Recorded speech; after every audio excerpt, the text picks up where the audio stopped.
आज दिनांक 26 जानेवारी 2025 रोजी संत नामदेव पोलीस कवायत मैदान हिंगोली येथे सकाळी ठीक 9:15 भारताच्या 76व्या प्रजासत्ताक दिनाचे ध्वजारोहण पालकमंत्री माननीय नामदार नरहरी झिरवाळ यांच्या हस्ते करण्यात आले व त्यानंतर पालकमंत्री यांच्या हस्ते विविध क्षेत्रातील बक्षीस वितरण करण्यात आले। यावेळी खासदार नागेश पाटील आष्टीकर, आमदार तानाजीराव मुटकुळे, आमदार संतोष बांगर, राम कदम, जिल्हा अधिकारी अभिनव गोयल, मुख्य कार्यकारी अधिकारी नेहा भोसले, पोलीस अधीक्षक श्रीकृष्ण कोकाटे, राज्य राखीव दलाचे समादेशक पौर्णिमा गायकवाड, अप्पर जिल्हा अधिकारी खुशाल सिंह परदेशी, निवासी उपजिल्हाधिकारी अभिमन्यू बोधवड, अप्पर पोलीस अधीक्षक अर्चना पाटील, तहसीलदार श्रीकांत भुजबळ, सहाय्यक उपसंचालक समाज कल्याण विभाग यादव गायकवाड आदींची प्रमुख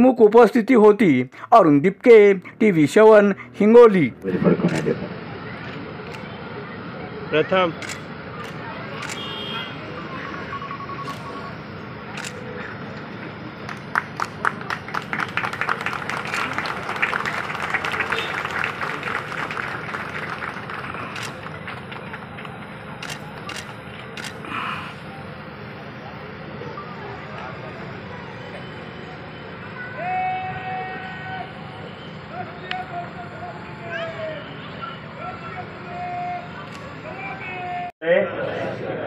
तंबाखू मुक्त तसेच सिगारेट मुक्त करेन अंमलबजावणी व्हावी या व्यसनांपासून दूर राहण्याचा संकल्प करीत आहे। स्काउटचे विद्यार्थी, एनसीसीचे विद्यार्थी आणि विशेष म्हणजे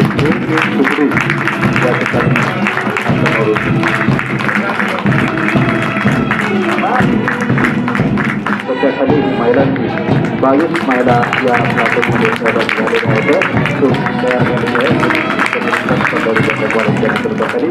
त्यामध्ये सुद्धा माननीय झिरवाळ साहेब परेडचं निरीक्षण या ठिकाणी करत आहेत। यामध्ये 76व्या प्रजासत्ताक दिनानिमित्त ध्वजारोहण समारंभासाठी उपस्थित आदरणीय स्वातंत्र्य सैनिक, खासदार, आमदार, लोकप्रतिनिधी, ज्येष्ठ नागरिक, पदाधिकारी, अधिकारी, कर्मचारी, विद्यार्थी विद्यार्थिनी, पत्रकार आणि बंधू भगिनींनो, आपणा सर्वांना प्रजासत्ताक दिनाच्या हार्दिक शुभेच्छा।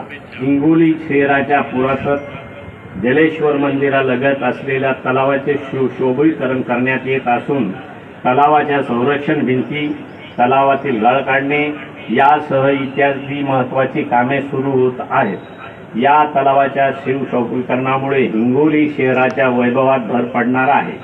हिंगोली शहरात 84 कोटी 50 लाखाची नवीन पाणी पुरवठा योजना मंजूर झाली असून लवकरच कामास सुरुवात होणार आहे।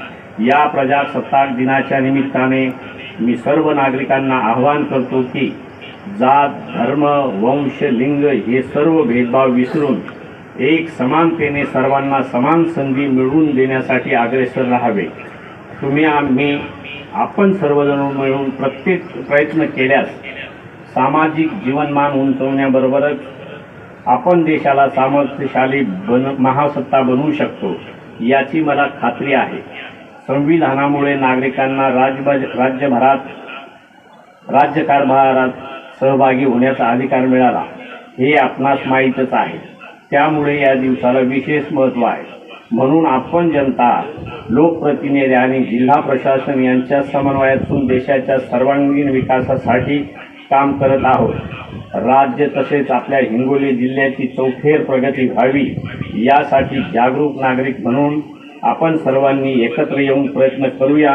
पुन्हा एकदा आपणा सर्वांना प्रजासत्ताक दिनाच्या हार्दिक शुभेच्छा।